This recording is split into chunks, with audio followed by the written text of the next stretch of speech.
শিক্ষার্থী বন্ধুরা, Sublime learning YouTube চ্যানেলে তোমাদের প্রত্যেককে আন্তরিকভাবে অভিনন্দন জানাই। আমরা আমাদের আজকের ভিডিওটি সাজিয়েছি বিশেষ করে তোমাদের জন্য যারা রাইটিং স্কিলের প্রতি একটু দুর্বল। আজকের ভিডিওটার টপিক হচ্ছে how to write a biography, অর্থাৎ আজকের এই ভিডিওতে আমরা একটা বায়োগ্রাফি কীভাবে লিখতে হয়, অর্থাৎ কোনো একজন বিশিষ্ট ব্যক্তির জীবনী কীভাবে লিখতে হয় তার একটা সুন্দর ফরম্যাট তোমাদের সঙ্গে আলোচনা করব। এবং এই ফরম্যাটটাকে অনুসরণ করে তোমরা জাস্ট একটা দুটো বা তিনটে বায়োগ্রাফি লেখা যদি তোমরা প্র্যাকটিস করো, টেকনিকটা যদি বুঝে যাও, তাহলে কিন্তু তোমরা হাজার হাজার বায়োগ্রাফি কিন্তু তোমরা লিখতে পারবে। সো দেখো, আমাদের পয়েন্টস কিছু দেওয়া থাকবে, সেই পয়েন্টসগুলোকে আমাদেরকে ডেভেলপ করাটাই হচ্ছে এই বায়োগ্রাফির আসল ব্যাপার। এবার বায়োগ্রাফি লিখতে গেলে প্রথমে আমাদেরকে একটা ইন্ট্রোডাকশান দিতে হয়, তারপরে তার সম্পর্কে একটা সঠিক যে ইনফরমেশান সেটা আমাদের দিতে হবে তার জীবন সম্পর্কে, এবং ঠিক তারপর একটা কনক্লুশন দিতে হয় আমাদেরকে, যাতে আমাদের মার্কসটা ভালো ওঠে। এবং আমাদেরকে অবশ্যই যে অড লিমিট ব্যাপারটা থাকে, অর্থাৎ যে শব্দসীমা আমাদের বেঁধে দেওয়া হয়, সেটাও আমাদেরকে মেনটেন করার চেষ্টা করতে হবে। তো সব মিলিয়ে আমরা তোমাদের জন্য একটা সুন্দর বায়োগ্রাফির ফরম্যাট আলোচনা করছি, তাই তোমরা প্রথম থেকে শেষ পর্যন্ত পুরো ভিডিওটাকে দেখবে। আর আজকের এই ভিডিওতে আমরা মাদার টেরেজা এর বায়োগ্রাফি লিখবো কীভাবে সেটা দেখব, পয়েন্টস কীভাবে ডেভেলপ করব সেটা দেখব। এটা আমাদের আপকামিং মাধ্যমিক এক্সামের জন্য কিন্তু খুবই গুরুত্বপূর্ণ একটা টপিক। দেখো, পয়েন্টসের প্রথমে যেটা আছে সেটা হচ্ছে date and place of birth, অর্থাৎ জন্ম তারিখ এবং জন্মস্থান। অরিজিনাল নেম বলা আছে অ্যাগনেস, এডুকেশন বলা আছে government school in Albania, arrival in India, came to Kolkata at the age of 90 as a nun, training to be a nun, Indian citizen, joined to convent as কোটা হবে না, joined to convent as geography teacher. Activities, poverty and misery moved her deeply. তারপরে dedicated herself for the service of poor, left the convent, founded Nirmal Hridoy, the missionary of charity, recognition, awards Nobel Prize বা awarded দেওয়া থাকতে পারে awarded Nobel Prize in 1979, Bharat Ratna in 1980, date 5th September 1997. তো এই পয়েন্টগুলো পড়ে আমরা একটা বিষয় বুঝতে পারলাম যে এটা আমাদের আমাদের মাদার টেরেজা সম্পর্কে বলেছে, এবং মাদার টেরেজা কোন বিষয়ে কোন ফিল্ডে ছিল তাকে বলে দিয়েছে যে dedicated her self for the service of পুর, মানে তাহলে আমরা বলতে পারি হি ইজ আ সোশ্যালিস্ট, আমরা বলতে পারি যে সমাজবাদী। তো এই যে তাহলে আমরা বলতে পারি যেহেতু মাদার টেরেজা, দেখো India has produced a Galaxy of men and women. যদি বিশিষ্ট ব্যক্তিটা মহিলা হয় তাহলে আমরা উইমেন লিখব, বিশিষ্ট ব্যক্তিটা যদি পুরুষ হয় তাহলে আমরা মেন লিখব। Who have earn their fame in the field of, যারা নিজেদের সুনাম অর্জন করেছে কোন ফিল্ডে, of science, literature, arts, game, music, film industries, social service, যে কোনো একটা হবে, যেহেতু এটা মাদার টেরেসা ফলে এখানে সোশ্যাল সার্ভিসটা হবে। এরপরে দেখো mother Teresa is on of them, অর্থাৎ যে বিশিষ্ট ব্যক্তিটা সম্পর্কে আমরা লিখছি সে বিশিষ্ট ব্যক্তিটা যে এদের মধ্যে অন্যতম একজন ছিলেন সেটা আমরা বলছি যে mother Teresa is on of them. এবার বায়োগ্রাফি লিখতে গেলে সবসময় পাস্ট টেন্সে লিখতে হয়, তবে তোমরা এই লাইনটা তোমরা প্রেজেন্টে লিখতে পারো, কারণ এটা কিন্তু একটা ইন্ট্রোডাকশান, এটা একটা ইনফরমেশান, এটা কিন্তু তার জীবন সম্পর্কে কোনো রিয়াল ইনফরমেশান নয়, এটা জাস্ট একটা ইন্ট্রোডাক্টরি সেন্টেন্স। এবার এই জায়গাতে যদি বিশিষ্ট ব্যক্তিটা ধরো সুকুমার রায় আছে, তাহলে সুকুমার রায় যদি থাকতো তাহলে আমরা এখানে লিখতাম Sukumar Ray is one of them. আর সুকুমার রায়ের ক্ষেত্রে হতো কি, সুকুমার রায়ের ক্ষেত্রে হতো লিটারেচার। পরে দেখো হি ওয়ার সি, যদি বললাম যে হি অর সি যে কোনো একজন হবে, সুকুমার রায় হলে হি, মাদার টেরেসা হলে সি, তাহলে she is a great humanist and a lover of mankind, মানে তিনি ছিলেন একজন মানবতাবাদী এবং মানবদরদী। ঠিক এই কথাটা আমরা পয়েন্টগুলো পড়ার পরে একটা ইন্ট্রোডাক্টরি সেন্টেন্স কিন্তু আমাদের দিতে হতো, সেটা আমরা কিন্তু দিলাম। এবার দেখো, this great personality breathed his first on this earth, বলছে এই বিশেষ ব্যক্তিত্বটা পৃথিবীতে জন্মগ্রহণ করেছিল বা প্রথম মানে জন্মগ্রহণ করেছিল অ্যাট অথবা ইন, যদি প্লেসটা বড় জায়গা হয় তাহলে আমরা ইন বলবো, ছোটো জায়গা হলে অ্যাট বলবো, তাহলে ইন আলবেনিয়া ইন যুগোস্লোভিয়া, মানে জায়গার নামটা বলবো, 1 অগাস্ট 26 তারিখটা বলবো, ইন 1910 আমরা এখানে সালটা উল্লেখ করব। সেটা যে ব্যক্তি বা যে বিশিষ্ট ব্যক্তিটার ক্ষেত্রে থাকবে সেটা কিন্তু লিখব। যদি সুকুমার রায় হতো তাহলে কিন্তু আমরা ডেট লিখতাম 31, তারপরে আমরা লিখতাম অক্টোবর, তারপর আমরা লিখতাম 1887। এবার দেখো, এইটা আমরা লিখলাম, এরপরে কিন্তু পরের যে পয়েন্ট আমাদের আছে অরিজিনাল নেম। অরিজিনাল নেমটা কী ছিল? অ্যাগনেস। তাহলে আমরা লিখব কি, এখানে যেহেতু মহিলা মাদার টেরেসা, আমরা কি বলবো? হার নেম অজ অ্যাগনেস। তাহলে আমরা কি বলবো? হার নেম অজ, দেখো হার অরিজিনাল নেম অজ অ্যাগনেস। এইবার দেখো পরবর্তীকালে কিন্তু এখানে বলে দিয়েছে, দেখো এডুকেশন বলেছে গভর্নমেন্ট স্কুল ইন আলবেনিয়া। তাহলে এই এডুকেশন পয়েন্টটাকে তুমি কিভাবে লিখতে পারো? দেখো ভালো করে লক্ষ্য করো, তোমরা বলতে পারো যে সি অর হি, ভালো করে মনে রাখবে সি অর হি, কেননা পুরুষের ক্ষেত্রে হি লিখবো আর মহিলার ক্ষেত্রে আমরা সি লিখবো। তাহলে C got her education in government school at Albania, আমরা অ্যালবেনিয়ার একটা গভর্নমেন্ট স্কুল থেকে সে তার শিক্ষাটা গ্রহণ করেছিল। এবার ধরো সাপোজ তার আর্লি এডুকেশন বলেছে, তাহলে তোমরা এরকম করে বলতে পারতে যে হি received his early education from village পাঠশালা বা ফ্রম ভিলেজ প্রাইমারি স্কুল, বা যেখান থেকে করবে যে জায়গাটার নামটা দেবে সেই জায়গাটা কিন্তু তোমরা এখানে লিখতে পারো। দেখো এর সম্পর্কে কিন্তু আর কোনো কিছু ইনফরমেশান দেওয়া নাই তার এডুকেশন কোয়ালিফিকেশান সম্পর্কে। আরও যদি কিছু ইনফরমেশান দেওয়া থাকতো তাহলে এরকম দেওয়া থাকতে পারতো। ধরো তোমরা সুকুমার রায়ের এক্সাম্পলটা নাও, তাহলে কি হবে? Past the entrance exam from city school in 1902। তাহলে আমরা পাস্ট বলেছিল, তাহলে আমরা জাস্ট এখানে হি অথবা শি অ্যাড করে দেবো। তাহলে he passed the entrance exam from city school in 1902। এটা আমরা সুকুমার রায় বা অন্য অন্য বিশিষ্ট ব্যক্তি যাদের ক্ষেত্রে দেওয়া থাকবে এডুকেশানে এই ইনফরমেশনগুলো তাদের ক্ষেত্রে লিখব। যদি তারা বিএসসি করে থাকে তাহলে আমরা বলবো and past BSc from Presidency college in 1906। এবার আমরা বলতে পারি যে he got his masters degree from, তুমি একটা ইউনিভার্সিটির নাম কিন্তু বলে দিতে পারো যদি সেটা পয়েন্টসে দেওয়া থাকে তবে। এরপরে দেখো, এরপরে আমরা পরের যে পয়েন্ট মাদার টেরেসা সেটাতে আমরা চলে গেলাম। এবার মাদার টেরেসার ক্ষেত্রে অ্যারাইভাল ইন ইন্ডিয়া এই একটা পয়েন্ট আছে, অন্যদের ক্ষেত্রে সেটা কিন্তু নাও থাকতে পারে। আর একটা বিশেষ পয়েন্ট যেটা আমাদের বাদ চলে গেল সেটা হচ্ছে পেরেন্টস, অর্থাৎ পিতামাতার সম্পর্কে যদি নাম দেওয়া থাকে তাহলে কিন্তু আমরা লিখব। এখানে মাদার টেরেসার পিতামাতার নাম দিয়ে কিন্তু আমি কোনো পয়েন্টস করিনি, ফলে আমাদের এখানে কিন্তু উল্লেখ করার প্রয়োজন হবে না। যদি পয়েন্টসে দেওয়া থাকে তাহলে তুমি লিখতে পারো, মানে লিখতেই হবে, পয়েন্টসে দেওয়া থাকে তোমাকে লিখতেই হবে। কিন্তু যদি না দেওয়া থাকে তাহলে তুমি কিন্তু যদি তুমি কনফার্ম জানো তাহলে তুমি লিখতে পারো। তাহলে এখানে যেহেতু মাদার টেরেসার কোনো পেরেন্টসের নাম উল্লেখ নেই তাহলে আমরা লিখব না। কিন্তু এটা যদি সুকুমার রায়ের ক্ষেত্রে হতো তাহলে আমরা লিখতাম যে হার পেরেন্টস, অর্থাৎ বা আমরা লিখতে পারতাম যে his father name Aja Upendra Kishore Roy Chowdhury, a writer, musician and a painter, and her mother name was Mukhi Devi, a talented woman, মানে একজন ট্যালেন্টেড মহিলা ছিলেন।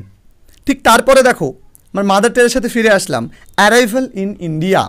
এই যে অ্যারাইভাল ইন ইন্ডিয়া আছে তাহলে এখানে দেখো তোমাদের পয়েন্টস বলে দিয়েছে came to Calcutta at the age of 90। তাহলে এই জাস্ট এই পয়েন্টটাকে তোমরা কি লিখতে পারো? দেখো ভালো করে লক্ষ্য করে এই পয়েন্টটাকে আমরা লিখতে পারি যে এইভাবে যে at the age of 19 years only she. দেখো ওই যে কেম যে ভার্বের V2তে লিখতে হয় সাধারণত, ওই V2 আগে আমরা জাস্ট যে সাবজেক্টটা আছে, যে ব্যক্তিটা আছে সে ব্যক্তিটা অনুযায়ী আমরা লিখবো, সেই ব্যক্তিটার নাম লিখতে পারি বা দিস গ্রেট পার্সোনালিটি বলতে পারি, দিস ফেমাস মেন বলতে পারি বা ম্যান বলতে পারি, বা দিস ফেমাস উইমেন বলতে পারি, বোঝা গেল? বা যদি কোনো ফ্রিডম ফাইটার থাকে তাহলে আমরা বলবো দিস গ্রেট ফ্রিডম ফাইটার, বা this famous cricketer, this famous musician, বা দিস ফেমাস এরকম করে আমরা কিন্তু বলতে পারি। তাহলে আমরা এখানে জাস্ট নর্মালি লিখলে বলবো যে হি অর শি। তাহলে আমি বললাম যে at the age of 19 years only she came to Calcutta. এবার দেখো পরের পয়েন্টটা কিন্তু সঙ্গে সঙ্গে আছে, কি আছে দেখো, বলেছে অ্যাজ এ নান। তাহলে আমরা বলতে পারি at the age of 90 only she came to Calcutta as a nun. এবার তারপরে পয়েন্টটা ভালো করে পড়ে নাও, আছে training to be a nun Indian citizen. দেখো training to be a nun মানে কি, নান হওয়ার অর্থাৎ সন্ন্যাসিনী হওয়ার কিন্তু ট্রেনিং নিয়েছিল, প্রশিক্ষণ নিয়েছিল। তাহলে এখানে তোমরা বলতে পারো যে দেখো এরপরে তোমরা ওই জায়গাতে তোমরা অ্যাড করতে পারো যে অ্যাজ আ নান, এইটা তোমরা বলে ফুল স্টপ দিয়ে দিতে পারো। এরপরে কিন্তু দেখো training to be a nurse, training to be a, দেখো লেখা আছে তোমাদের পয়েন্টসে যে training to be a nun. তাহলে তোমরা এইটুকের জন্য তোমরা বলতে পারো যে after having training for nunnery she joined. এখানে আমাদের একটু মিস্টেক হয়েছে, ফর 90টা আমাদের বাদ যাবে এবং সি এর এসটা ছোটো হাতের হবে। She joined to the convent as geography teacher. She joined the Loreto, এখানে একটু মিস্টেক হয়েছে, she joined the Loreto as a geography teacher. এবার তোমরা এখানে এরকম বলতে পারো যে after having trained she joined the Loreto as a geography teacher. তোমরা কিন্তু এটা বলতে পারো যে লরেটোতে জিওগ্রাফি টিচার হিসাবে কিন্তু নান হওয়ার পরে যোগদান করেছিল।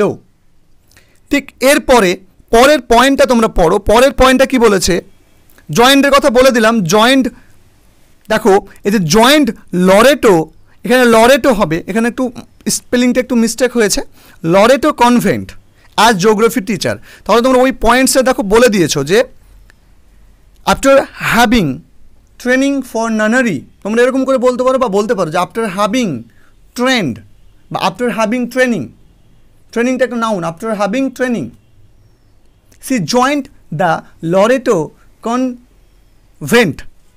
কনভেন্ট।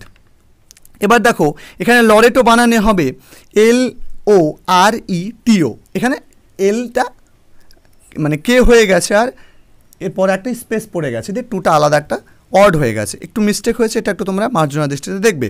এবার দেখো ঠিক এরপরের পয়েন্টসটা কী আছে, দেখো পরের পয়েন্টসটা আছে, দেখো একটা পয়েন্টস আছে সেটা হচ্ছে ইন্ডিয়ান সিটিজেন।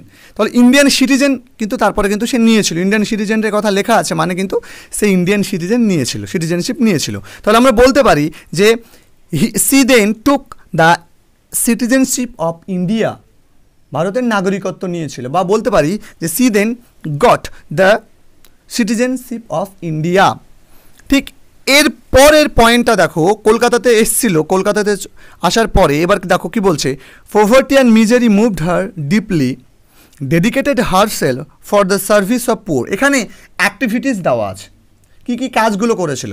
যদি অন্য কোনো ব্যক্তি হতো তাহলে তার হয়তো ওয়ার্কস দেওয়া থাকতো, মানে বিভিন্ন, যদি কোনো তোমার কবি হতো বা ঔপন্যাসিক হতো তাহলে হয়তো তার সেই ওয়ার্কসগুলো দেওয়া থাকতো, উপন্যাসের নাম, কবিতার নাম, গল্পের নাম দেওয়া থাকতো। তাহলে তোমরা বলতে যে হিরো অমুক, এরকম করে তোমরা বলতে, আমরা লিটারেচার সম্পর্কে আছে এরকম ব্যক্তির আমরা বায়োগ্রাফি তোমাদের জন্য নিয়ে আসবো, তাহলে তোমাদের ওই কনসেপ্টটা ক্লিয়ার হয়ে যাবে।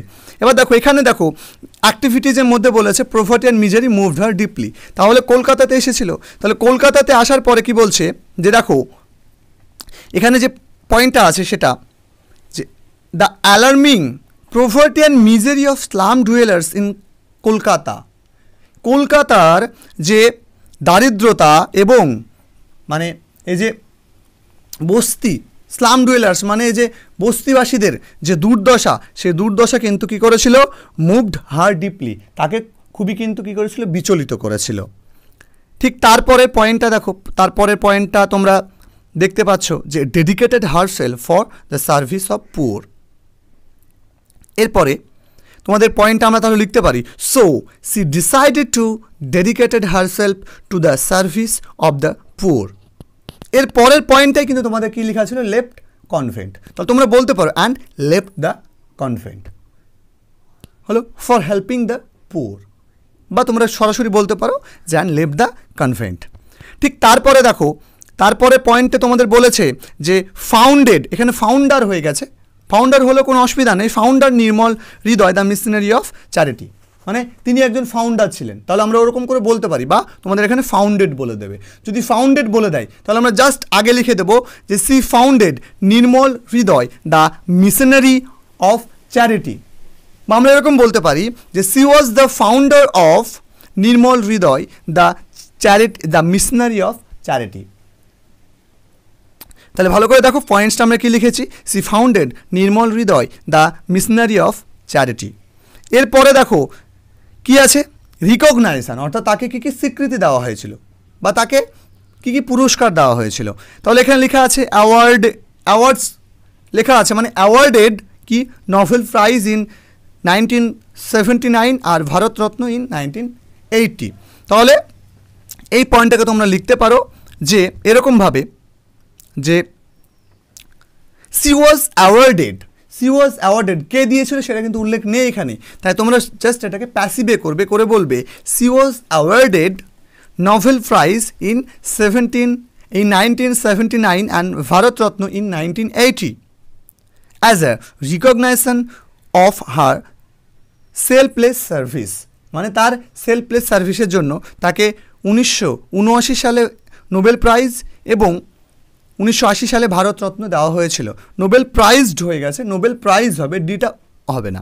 এবার দেখো পরে ঠিক তারপরে কিন্তু তার ডেটটা দেওয়া ছিল। যখনই দেখবে কোনো অ্যাওয়ার্ডের কথা লেখা থাকবে, অ্যাওয়ার্ডের কথা লেখা থাকলো মানে তোমরা জাস্ট ওই জায়গাতে ওই ব্যক্তিটা যদি ছেলে হয় তাহলে তোমরা বলবে হি ওয়াজ, মেয়ে হলে বলবে সি ওয়াজ, দিয়ে অ্যাওয়ার্ডের দিয়ে যেভাবে আছে তোমরা সেভাবে দেবে, এবং দুটো যদি আলাদা আলাদা পয়েন্টস করে দেয় তাহলে তোমরা অ্যান্ড বলে দেবে মাঝখানে, ব্যাস হয়ে যাবে। শুধু টেকনিকটা বুঝবে, হি অথবা হি ওয়াজ, বা সি অথবা সি ওয়াজ, বা this great personality, this famous person, this famous cricketer, this famous artist, এরকম করে জাস্ট তোমরা বলবে ওয়াজ বা দিস ফেমাস আর্টিস্ট। জাস্ট এইটুকু লিখলে কিন্তু আমাদের বাকি যদি ভার্বের সেকেন্ড ফর্মটা পেয়ে যায় পয়েন্টসে তাহলে কিন্তু আমাদের আর সমস্যা হবে না। এবার দেখো ডেটটা দিয়েছে 5 সেপ্টেম্বর 1997, তাহলে 1997 সালে 5 সেপ্টেম্বর মারা যায়। এই যে মারা যাওয়ার পয়েন্টটা যদি কোনো ব্যক্তির দেওয়া থাকে তাহলে তোমরা এই পয়েন্টসটা লিখবে, একটু ভালো হবে, কারণ কনক্লুশনে কিন্তু তোমরা একটা কথা লিখতে পারছো এক্সট্রা। এটা তোমরা মুখস্থ করে রাখবে, যে কোনো ব্যক্তি বায়োগ্রাফি লিখতে গেলে তোমরা ওই যে প্রথমের পয়েন্টটা বললাম সেটা তোমরা লিখতে পারবে, এবং এই যে শেষের যে কতগুলো লাইন, এই লাইনগুলো তোমরা কিন্তু প্রত্যেকটা ব্যক্তির ক্ষেত্রে লিখতে পারবে যদি ডেথ বা ডাইড 1 এই পয়েন্টসটা দেওয়া থাকে। তাহলে তোমরা লিখবে কি যে this brilliant career went to its heavenly abode in 1997 by giving us deep shock and creating an unfulfilled void to the nation. বলছে যে এই যে ব্রিলিয়ান্ট ক্যারিয়ারটা বা এই বিশেষ ব্যক্তিটা কী করেছিল, স্বর্গলোকে গমন করেছিল 1997 সালে, আমাদেরকে খুব আঘাত দিয়ে এবং একটা মানে অপরিপূর্ণ, মানে পরিপূর্ণ করা যাবে না এমন একটা শূন্যতা জাতির কাছে করে দিয়ে। She is no more with us, সে আমাদের কাছে এখন বেঁচে নেই, but we can never forget her, কিন্তু আমরা তাকে কখনোই ভুলতে পারবো না। She will reside in our hearts of all ages to come, যুগ যুগ ধরে বা বছরের পর বছর ধরে কিন্তু তিনি আমাদের হৃদয়ের মধ্যে বিরাজ করবেন। এই কথাটা কিন্তু আমরা প্রত্যেকের ক্ষেত্রে লিখতে পারি। যদি তোমরা ভাবো যে এই যে this brilliant career went to its heavenly abode, এইটুক না বলবে তোমরা সিম্পলি বলতে পারো this great career passed away বা ব্রিথড হিজ লাস্ট ওয়ান।